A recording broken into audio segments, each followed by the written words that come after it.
नमस्कार। News with views की इस 10वीं कड़ी में आपका हार्दिक स्वागत है। आप सभी को world yoga day, world music day, world hydrograph day और फादर्स डे की हार्दिक शुभकामनाएं। वैसे आज अमावस्या, सूर्य ग्रहण और मायन कैलेंडर के हिसाब से दुनिया का अंतिम दिवस भी है। बात है स्वातंत्र्य की, बात है विचार की और बात है विवाद की। ज़्यादातर दुनिया में वाणी स्वातंत्र्य और विचार स्वातंत्र्य लागू है और उसके कारण ही विवाद को भी स्वतंत्रता मिल जाती है। इस हफ्ते दो बड़े विवाद सामने आए हैं। एक विवाद जीवित संत के नाम से और एक विवाद स्वर्गीय अभिनेता के नाम से। दोनों विवादों में समानता ये है कि दोनों ही व्यक्ति ने अपने विचार से काम किया था और काम करके वो तो अपने रास्ते आगे भी निकल चुके थे, लेकिन फिर भी विवाद ने उनका पीछा नहीं छोड़ा। पहले बात करते हैं संत की। दुनिया में 800 से ज़्यादा राम कथा करने वाले गुजरात के जाने माने संत मुरारी बापू ने 2017 में उत्तर प्रदेश के मिर्ज़ापुर में राम कथा की थी। उस कथा में उन्होंने भगवान श्री कृष्ण और उनके बड़े भाई बलराम को शराब पीने वाले, छेड़छाड़ करने वाले और चोरी करने वाले बताए थे। यह वीडियो क्लिप हाल ही में सोशल मीडिया पर किसी ने वायरल कर दी है और विवाद की शुरुआत हो गई। गुजरात का एक समुदाय इस बात से नाराज हो गया और उन्होंने मांग की कि मुरारी बापू को माफ़ी मांगनी चाहिए।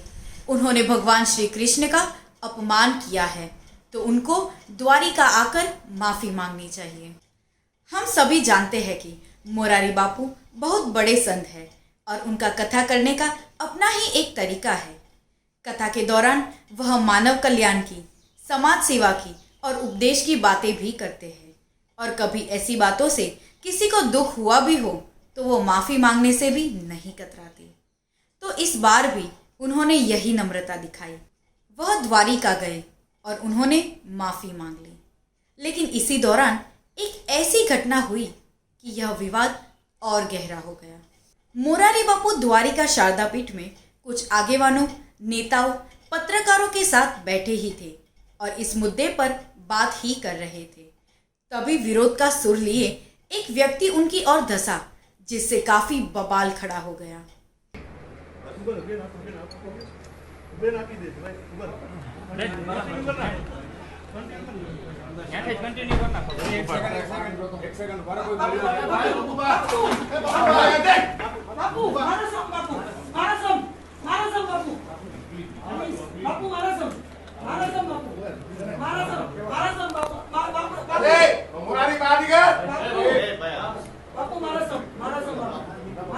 मीडिया में यह खबर फैल गई कि मुरारी बापू पर किसी ने हमला करने की कोशिश की है। अब जानने वाली बात यह है कि जिस समुदाय ने मुरारी बापू से माफ़ी मांगने को कहा था और मुरारी बापू उनसे माफ़ी मांगने के लिए भी आए थे, उसी समुदाय के व्यक्ति ने उन पर हमला करने की कोशिश की थी। ऐसे समाचार वायरल हो गए। हालांकि जिस व्यक्ति पर हमला करने का आरोप लगाया गया था उसने मीडिया के सामने यह कबूल किया है कि मैं हमला करना नहीं चाहता था, मैं भी बापू से कुछ सवाल पूछना चाहता था, लेकिन मैं कुछ कहूँ उससे पहले ही मुझे पकड़ लिया गया और बापू से दूर कर दिया गया। मेरी मंशा हमला करने की नहीं थी। फिर भी इस बात से भौकाल मच गया। इस घटना से सारी बात ने बड़ा रूप ले लिया। लोगों के दो जुट साफ दिखने लगे। एक जुट मुरारी बापू का समर्थन कर रहा था और दूसरा जुट मुरारी बापू को गाली दे रहा था। विवाद काफी गहरा हो गया था। बात की गंभीरता को समझते गुजरात सरकार हरकत में आई और सरकार की मध्यस्थी से बात को शांत करने का प्रयास किया गया। लेकिन इससे पहले तो कई लोगों ने इस बात पर अपने अपने निवेदन दे दिए थे और ये सभी निवेदन सोशल मीडिया पर घूमने लगे थे। अब भी यह निवेदन घूम रहे हैं और लोग इन्हें जानकर तरह तरह की बातें बना रहे हैं। हालांकि मुरारी बापू ने साफ निवेदन दिया है कि मेरी व्यासपीठ हमेशा संवाद चाहती है और मैं संवाद का इंसान हूँ। मुझे द्वारिका आकर माफ़ी मांगनी थी, मैंने वो कर दिया है। मेरा काम अब पूरा हुआ। उन्होंने लोगों से शांति बनाए रखने की अपील भी की है, लेकिन अभी भी उनके समर्थन में कई लोग अपने अपने निवेदन दे रहे हैं और जिसके कारण यह मामला ठंडा होने का नाम ही नहीं ले रहा। ठीक ऐसा ही वाकया फिल्म अभिनेता सुशांत सिंह राजपूत के साथ भी हो रहा है। हालांकि सुशांत को मरे हुए 7 दिन बीत चुके हैं, लेकिन विवाद उनके नाम का साथ नहीं छोड़ रहा। जैसा कि हम जानते हैं कि सुशांत ने खुदकुशी की थी। एक प्रतिभावान युवा और जाने माने कलाकार की मौत देश में समाचार बन गई थी।